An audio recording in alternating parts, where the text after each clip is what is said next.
आज हम आपको ले जाएंगे हिमाचल प्रदेश के सबसे रहस्यमय गांव में। ये गांव पड़ता है हिमाचल प्रदेश के चंबा जिला की चुरा घाटी में, जिसका नाम है महुआ गांव। दोस्तों, मैं हूं आपका दोस्त कुलदीप राजपूत और आज हम आपको ले जाएंगे एक ऐसे रहस्यमय सफ़र में जिसके बारे में जान करके आपको हैरत भी होगी और काफ़ी जानकारियाँ भी मिलेंगी। पिछली वीडियो में मैंने आपको दिखाया था कि महुआ से लेकर के जो मढ़ू पास है, इस क्षेत्र में कितने रहस्यमय स्थान हैं और कितनी सुंदर जगह है जो कि पर्यटन की दृष्टि से काफ़ी विकसित हो सकती है। लेकिन एक बहुत बड़ा इतिहास जो मैं आपको इस बार बताने जा रहा हूँ, ये है महुआ गांव के बारे में। आपको जान करके हैरत होगी कि महुआ गांव हिमाचल प्रदेश का पूरे देश में एकमात्र ऐसा गांव है जहां पर दुल्हन की डोली नहीं उठती है। इसके अलावा यहां पर राक्षस जाति के वंशज भी आज वहां गांव में रहते हैं।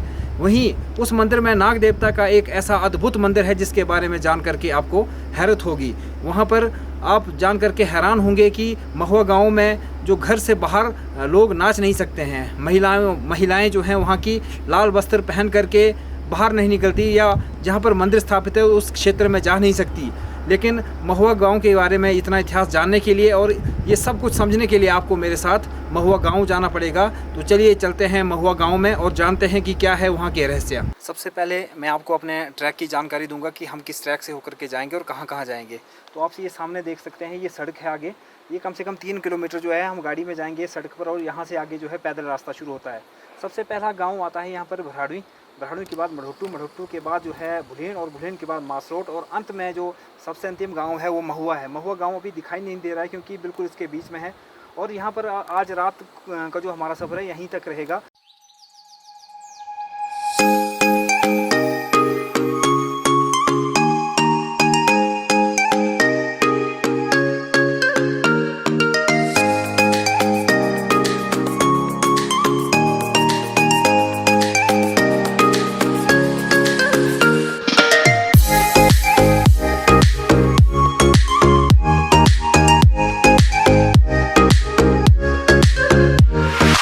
हिमाचल प्रदेश के चंबा से करीब 75 किलोमीटर का सफ़र करके आप पहुंचते हैं चुरा घाटी की चरड़ा पंचायत में। यहां से आपका पैदल सफ़र शुरू होता है महुआ गांव के लिए। महुआ चंबा का सबसे अंतिम गांव है।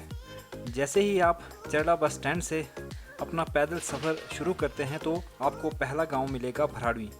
ये गांव इस पंचायत का सबसे बड़ा और मुख्य गाँव है। मुझे ये गाँव बहुत पसंद है। यहाँ मेरा ननिहाल है जहाँ मेरा बचपन बीता है। भराड़ी गांव के बाद आपको मिलेगा मढ़ोटू गांव और उससे आगे मिलेगा आपको भुलेन गांव।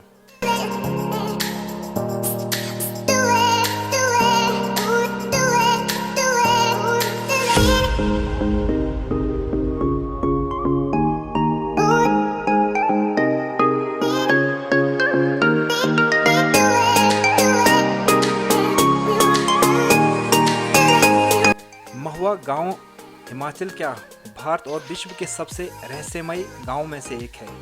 ये सच है कि यहाँ दुल्हन की डोली नहीं उठती। यहाँ महिलाएं गांव के नाग मंदिर में नहीं जाती। महिलाएं लाल वस्त्र पहन करके मंदिर के आसपास नहीं जाती। यहाँ लोग घर से बाहर नाच नहीं सकते। आज भी राक्षस जाति के वंशज इस गांव में रहते हैं।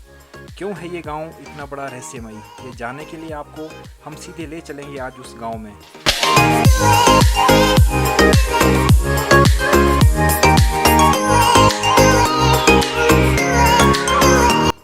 इस गांव तक करीब 2 घंटे का पैदल सफ़र है। ऐसे में थकान से चूर हर आदमी यहाँ रुक करके थोड़ी देर रेस्ट जरूर करता है।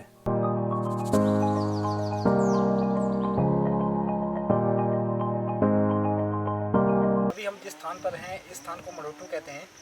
ये भराड़ी और जो महुआ गांव है जहाँ पर हमारा आज का स्टे होगा ये भी इसके बिल्कुल सेंटर में है और इसको मढ़ोटू थाकी के नाम से जाना जाता है, जिसको कि थाकी मतलब रेस्ट पॉइंट। तो वहाँ पर हम पहुँच चुके हैं और इससे जो आधा सफ़र जो है हमारा बचता है महुआ गांव के लिए।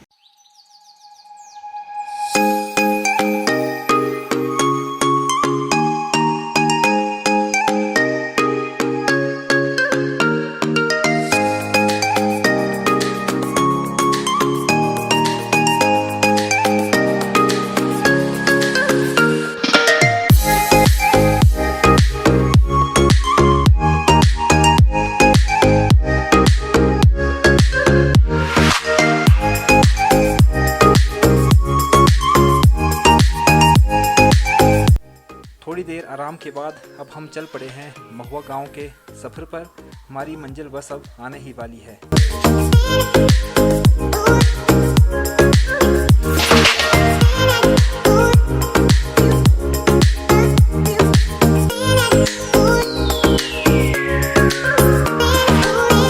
हम जो है महुआ गांव पहुंच चुके हैं।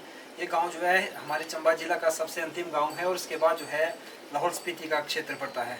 तो जो हमारा ये अंतिम गांव है, यहाँ पर हम आए हैं अपने बड़े भाई श्री भागी शर्मा जी के घर में। ये हमारे साथ में है और ये इनका घर है और आज हम जो है रात को यहीं पर रुकेंगे इनके पास।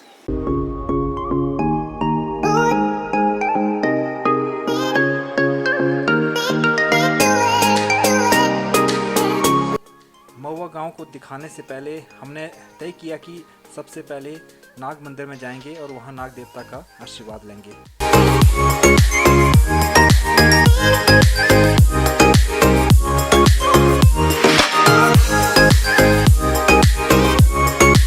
हम जा रहे हैं नाग देवता के मंदिर में, जो कि हिम नाग देवता का मंदिर है और ये महुआ गांव है। और महुआ गांव से ऊपर जो मंदिर है मैं आपको दिखाना चाहूँगा। ये बीच में जो देवदार के पेड़ हैं, इसके बिल्कुल मध्य में जो है ये नाग देवता का मंदिर है। और यहाँ से महुआ गांव से हम अपनी सफ़र की शुरुआत करेंगे और थोड़ी देर में जो है नाग देवता के पास पहुँच जाएंगे और आगे की जानकारी हम आपको देंगे कि कितना बड़ा ऐतिहासिक मंदिर है और लोगों की आस्था का ये इतना बड़ा प्रतीक क्यों है।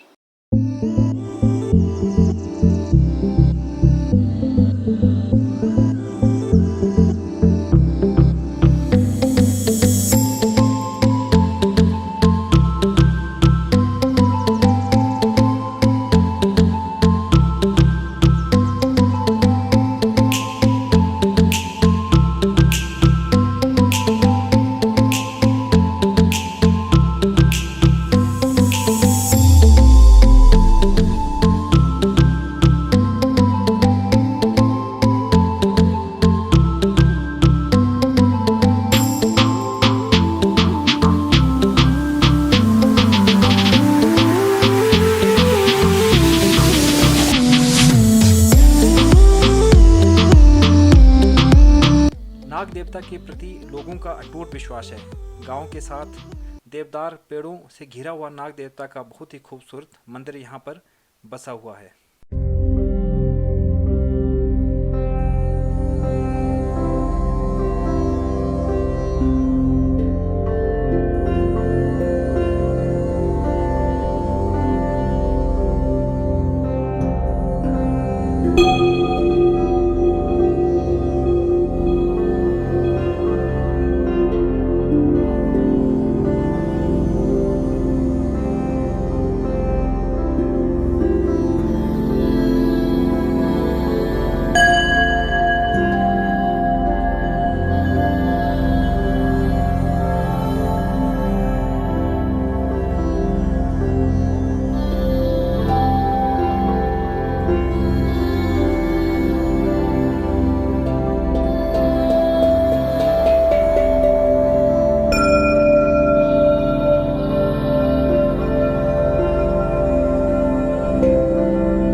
जिस स्थान पर अभी बैठा हूँ ये बहुत ही ऐतिहासिक स्थान है। ये हिम नाग देवता का मंदिर है जहाँ पर मैं बैठा हूँ। ये हमारे हिमाचल प्रदेश के चंबा जिला की चुरा घाटी के महुआ गांव में है। महुआ गांव जो चरड़ा पंचायत में पड़ता है, ये सबसे अंतिम गांव है महुआ। और इसका जो गांव है इसके दूसरी तरफ देवदार के पेड़ों के बीच में घिरा हुआ हिम नाग देवता का मंदिर है। इस देवता के प्रति मेरी काफ़ी आस्था है और मेरी तरह हजारों लोगों का विश्वास नाग देवता के प्रति है। कहते हैं कि जिसके ऊपर भी इनका आशीर्वाद रहता है उसे ना तो कोई संकट आता है और ना ही कभी किसी भी प्रकार की कोई हानि होती है। लेकिन अगर नाग देवता के कुछ जो असूल हैं, अगर इनके कहे अनुसार अगर कोई यहाँ पर नहीं उस तरह चलता है तो उसे विनाश का सामना भी करना पड़ता है। कहते हैं कि यहाँ पर एक परंपरा है कि नाग देवता जो है शोर शराबा सहन नहीं करते हैं। यहाँ पर साथ में जो गांव है महुआ, यहाँ पर कोई भी व्यक्ति जो है बाहर नाच नहीं सकता है, जातर मेला नहीं पड़ता है। यहाँ पर महिलाएं जो है लाल वस्त्र पहन करके बाहर नहीं घूम सकती हैं और यहाँ आसपास लाल वस्त्र पहन करके नहीं आ सकती हैं।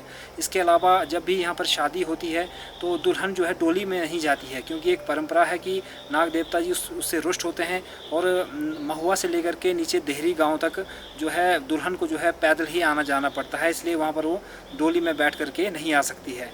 जब कुछ लोगों ने ये परंपरा तोड़ने की कोशिश की थी तो कहते हैं कि नाग देवता का बहुत बड़ा प्रकोप का सामना उन लोगों को करना पड़ा था और काफ़ी जब यहाँ पर एक नाग देवता का प्रकोप पड़ा था तो कुछ लोगों ने जब शादी में बाहर जातर मेला आयोजित किया तो नाग देवता के प्रकोप के कारण जो 5-6 लोग थे वैसे ही गायब हो चुके हैं। इसके कुछ एक लोग यहाँ पर प्रत्यक्षदर्शी भी हैं कि करीब 50-60 साल पुरानी ये बात है और जो यहाँ के प्रत्यक्षदर्शी हैं उनसे भी मैं जो है बात करूँगा और आपको बताऊँगा कि वो इसके बारे में क्या कहते हैं, क्योंकि यहाँ पर कुछ बुजुर्ग लोग हैं जैसे श्री रामलाल ठाकुर जी, उनके बड़े भाई हैं जो कि एक प्रत्यक्षदर्शी हैं और उन्होंने देखा है कि किस प्रकार नाग देवता का उनके ऊपर लोगों के ऊपर इस तरह का कोप यहाँ पर बरसा था।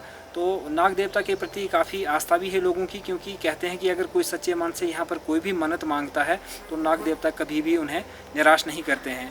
यहाँ आसपास मैं आपको बताऊं कि नागों का इतना वास है कि यहाँ पर जब जो महुआ गांव है लोग जब सोते हैं तो उनके ऊपर से भी नाग देवता जो है गुजर करके चले जाते हैं, लेकिन आज तक इतिहास है कि किसी को भी नाग देवता ने काटा नहीं है और ना ही नाग देवता के काटने से किसी की मृत्यु हुई है।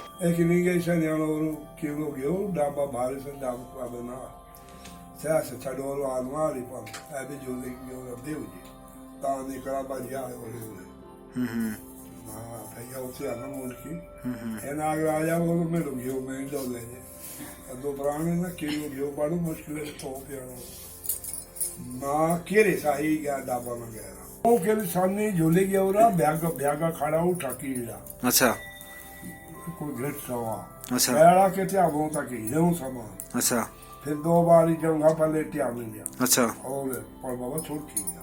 अच्छा, लग गया जंगा। अच्छा आज तीन शायद कौन होना खबर था बरे ना जी मैं उठाई को ना की देखा ना तो सरे दाव तो झूठ ना मार ना मैं सारी गाड़ी वो से सोतरी सेके कोट के का थी में। हाँ जी। तो लोगों का जो है आम जीवन है जहाँ हम नाग को देख करके या किसी जंतु को देख करके डर जाते हैं, लेकिन यहाँ पर लोगों को किसी भी प्रकार का कोई भय नहीं है। नाग जो है उनके ऊपर से गुजर जाते हैं, रात को सोते हैं तो नाग देवता भी ऊपर से कई बार जो छत है वहाँ से नीचे गिर जाते हैं, तो लोग जो हैं बिल्कुल आराम से देखते हैं उसे और उनको किसी भी प्रकार का डर नहीं है। तो एक बहुत ही बड़ा ऐतिहासिक गाँव है ये महुआ गाँव जो है, एक देव इसे अगर नाग लोग कहा जाए तो बिल्कुल गलत नहीं होगा और लोगों की बहुत बड़ी आस्था है। यहाँ की आसपास के जो नज़ारे हैं इतने खूबसूरत हैं कि अगर भविष्य में यहाँ पर कोई एक पर्यटन स्थल बनता है तो काफ़ी संख्या में जो है यहाँ पर पर्यटक भी आ सकते हैं। तो मैं भी यही चाहूँगा कि आप ज़रूर नाग देवता के यहाँ पर एक बार दर्शन करने आएँ, क्योंकि साक्षात रूप से नाग देवता यहाँ पर विराजमान हैं और जो भी आप मन्नत मांगेंगे कभी भी नाग देवता जो है आपको निराश नहीं करेंगे।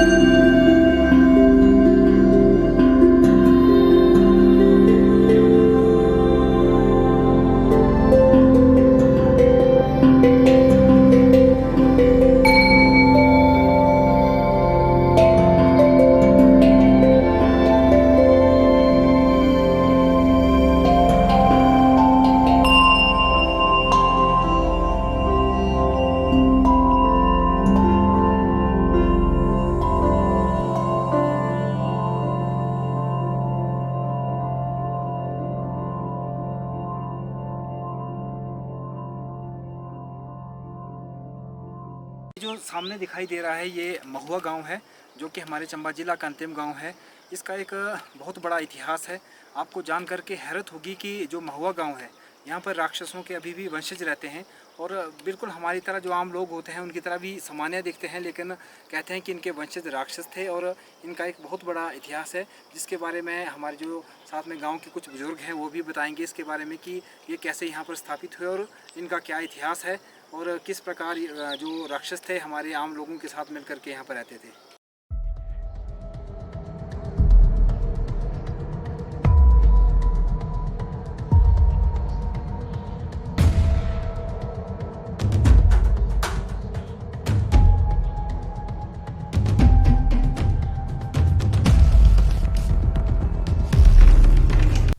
महुआ गांव में दुल्हन की डोली क्यों नहीं उठती? नाग देवता यहाँ कैसे बसे? लोग यहाँ नाच क्यों नहीं सकते? इस गांव में कैसे बसे राक्षसों के वंशज?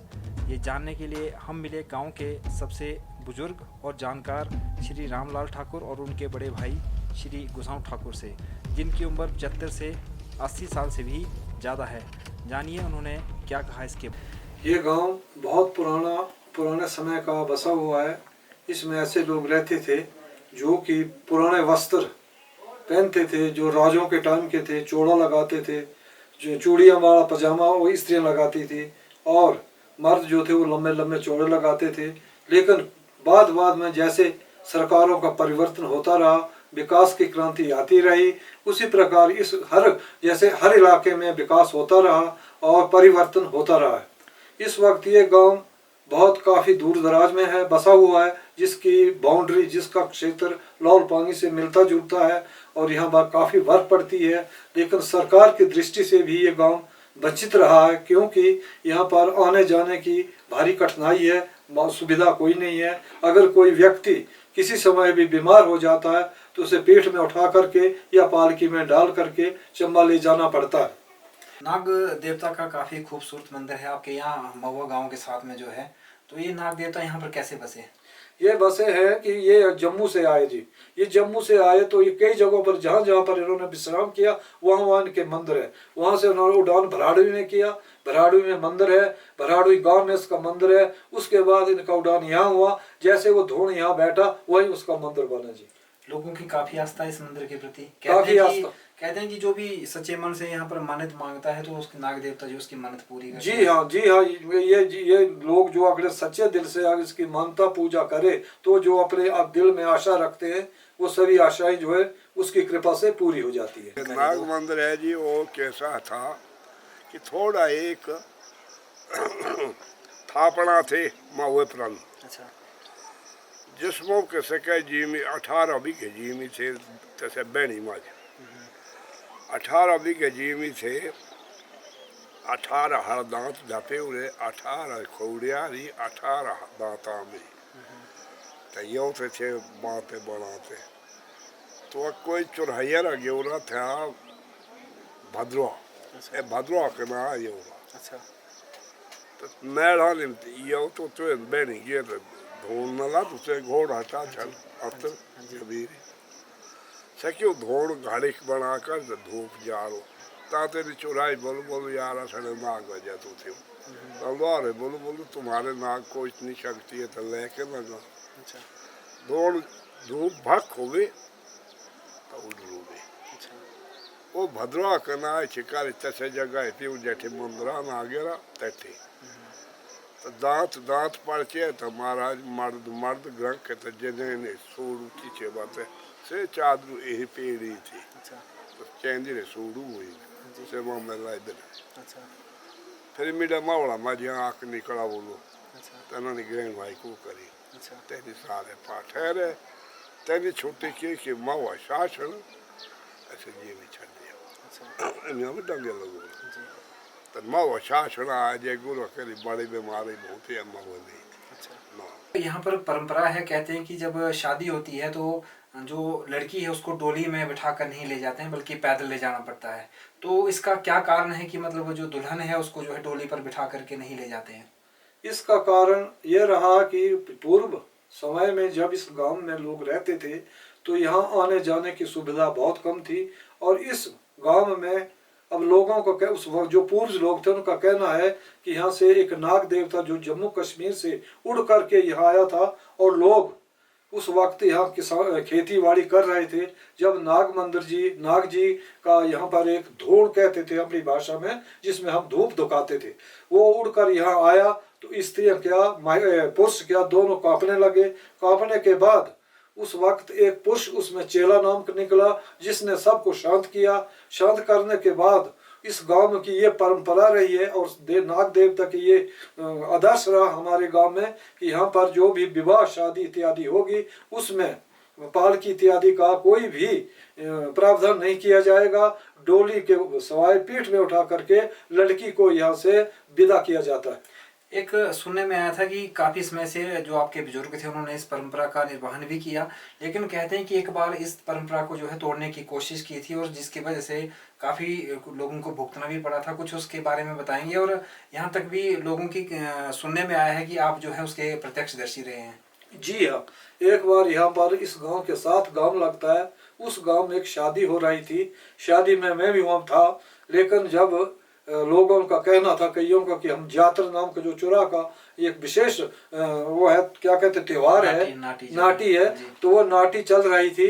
तो नाग देवता से जब कपाया, उससे पूछ ली थी, जिस भाषा को हम पूछ कहते हैं, पूछ ली, तो नाग देवता ने कहा कि यहाँ पर जातर नाटी नहीं डाली जाएगी। परंतु कुछ ऐसे तत्व थे, विरोधी तत्व थे, जिन्होंने उस बात को अनसुना करके अपनी लोकल नाटी शुरू करवा दी। नाटी शुरू होते ही ऐसी कुदरत हुई कि कुछ जैसे हवाई जहाज हेलीकॉप्टर उड़ते हैं, वैसे दो हेलीकॉप्टर आए। आते आते जहाँ जिस गांव में विवाह हो रहा था उस गांव के ऊपर वो दोनों हेलीकॉप्टर लड़ गए। एक नीचे गिरा, एक आगे चले गया। परिणाम ये निकला कि सभी लोग जिस तरह एकदम झल्ले हो गए, सब कांपने लगे। कांपते कांपते एक चेला ने उन सबको शांत किया। शांत करने के बाद उसके बाद यहाँ पर फिर वो जातर नाटी आदि नहीं डाली जाती। मतलब छोकरी या डोली में के नहीं थे कने मतलब नाग नाराज मोता जिस्मों के जातर भी न बात है ना कि तो कारण आ जाए भाई। कारण ऐसा है कि जिस वक्त पहले हार न छड़ी थी, अच्छा, तो मम्मा हुआ ने हार न गयोरा ते फकीर बे बाप से है उस और होरे चले हार नहीं मारो हरा गया। अच्छा, उन आगे खा चले। अच्छा, और जिस्मों के जातर पूरी थी तो ढाके चला दे जी, ढाकनी नाची थी मूरी ना था मूरी। अच्छा, पीछे आ लिया बहुत नाट जी, तन न मूरिया नाट मड़ोरा महुए जात्र पे और सन से जनाने ढाकन मड़ोरे सन अच्छा, लापता। अच्छा, उस बजाय से पहाड़ की तरह ने बंदा वो कितने ब्याह करा देर ही करना पारी पहाड़ की नजर अच्छा, न बस क्योंकि जो लाड़ा ब्याह ने गेवरा छड़े पहाड़ की खाले मड़ोरी लाड़ा नहीं मड़ोरी। अच्छा। ये जिस स्थान पर हम बैठे हैं इस स्थान को जो है देहरी गांव के नाम से जाना जाता है। यहाँ पर माता का एक छोटा सा मंदिर भी है और इसकी एक परंपरा है। आपको बताया था कि महुआ गांव है जहाँ पर दुल्हन को जो है डोली पर नहीं बिठाया जाता है। तो मैं आपको बताना चाहूँगा कि महुआ गांव से ये जो स्थान है देहरी, यहाँ तक जो है दुल्हन को जो है पैदल ही आना पड़ता है। तो यहाँ से जो है दुल्हन जो है डोली में बैठती है। यहाँ तक डोली में बैठने की उनको बिल्कुल मनाही है और यहाँ तक जो है उनको पैदल आना पड़ता है। जो महुआ का जो ऐतिहासिक गांव है, कहते हैं यहाँ पर राक्षस जाति के जो वंशज है वो भी रहते हैं, क्या ये बात सही है? जी सही है, सही है। तो कुछ उनके बारे में बताएंगे कि क्या क्या था, वो कैसे बसे थे यहाँ पर और अभी भी उनके वंशज किस तरह मतलब यहाँ पर स्थापित हैं? वो इस तरह बसे है कि यहाँ से एक आदमी यहाँ से आगे 2-4 किलोमीटर है, वो गद्दी भेड़ चराता था और हमारे कहते उसको पणिया, अच्छा, बंद का बूटा काटने गया था और उस पर चढ़ा था। वो जब वो ऊपर चढ़ा था तो बंद के बूटा काट रहा था, तो उसने घर में ये कहा था अपनी घरवाली को कि मुझे रोटी भी ले आना और वहाँ मेरे साथ आ जाना बाकी उठाने के लिए। जब वो ऊपर से पड़ियाँ काट रहा था तो उसने देखा कि नीचे उसकी औरत जो है, औरत के वेश में आकर के एक औरत जो है पड़ियाँ बना रही है। तो उसने देखा कि ये तो औरत है मेरी, पर उसके जो पाँव थे वो पुट्ठे थे। अच्छा, मतलब बैक साइड उल्टे थे। हाँ, बैक साइड थे। तो जब उसके सिर पर एक कांगी लगी हुई थी। अच्छा। अब वो बेचारा डर गया कि भाई अगर मैं उतर गया तो मुझे खा जाएगी। वो पहचान गया होने की। हाँ जी, वो पहचान गया कि ये जरूर कोई देवी रूप है, राक्षसी रूप है। तो उसमें यही उसमें शक्ति होती थी कि जो उसका कंगा था उसमें शक्ति होती थी कि जब तक कंगा उसके सिर में है तब तक उसकी शक्ति बरकरार है।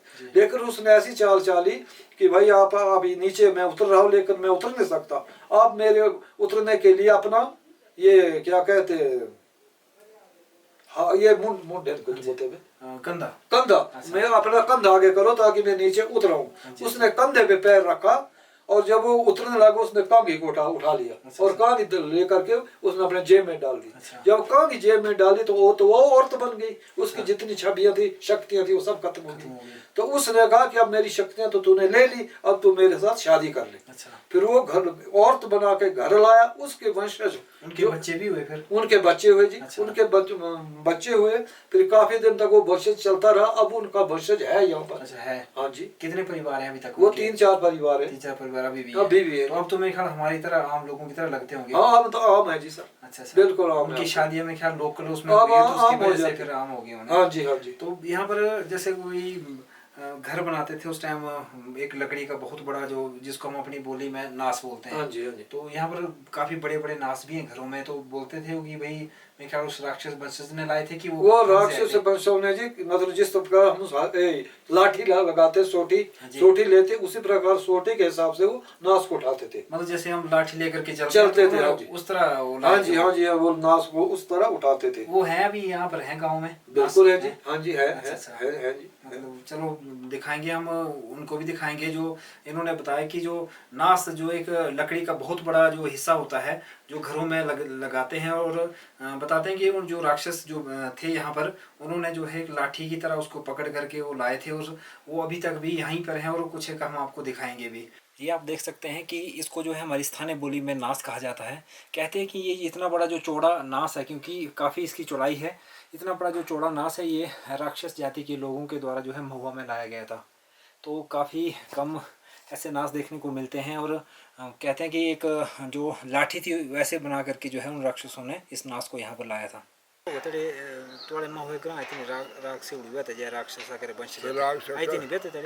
हाँ औलाद सके जी ऐसी बात थी कि सके आख जे माहौरा बंदा थे सके सरपंच थानो थे पहने पानू भेड़ के लिए सब बंजी आए खड़े चोट गए शूकी अगराई थे आख भरा पड़ी हुई थी। तो सके बंजी बढ़ना बेला क्या पुगाए चाड़े करे तो को 2.5 हाथ शनौरा थे बड़ खंडी मारी चले गई है। उन्हें छोड़ी थी पे लोग की छाड़ो हेट तो लगी भाई बनो। वो मुझे क्या कि ऐसा बड़ा है सके पैनी बन नहीं था ये ऐसा ही करामात किया इस जगह काम की बोलती है। हाँ जी करामात कहेगी। तो सभी चाह रही थी ना वो उन्हें बोलो न वो ली तू मुंह ढका उसे बहन जी से मुंह ढका या को रात रखा मुंडे पर बोले हाथ तक करो कहीं काढ़े ले की से करामात तो चली गए। फिर ठोकी पैनी दी थी तैसे देरे 15 थी कि 16 थी जगारे बूढ़े लाड़े थे ना। फिर घरे आने फिर से बेचारे आना थे तैसे शाशु जय तैसे माँ थे नहीं आनी तैसे घी ठाडो तके घी तपाना छाड़ा ते आई न द्रुक बोलू छछुए उबो बोलू टो कर बछेड़ा दे ता जवान खुरे फिर इसे तैसे 2 पुत्र जमे धीव जमी थके औलाद इम्या ब्याह मूण हुआ वजीरू हुआ क्या नरेश हुआ काला हरदेव के औलाद तस घर क्यों जय पुराणु घर तस घर जन्म बोला तन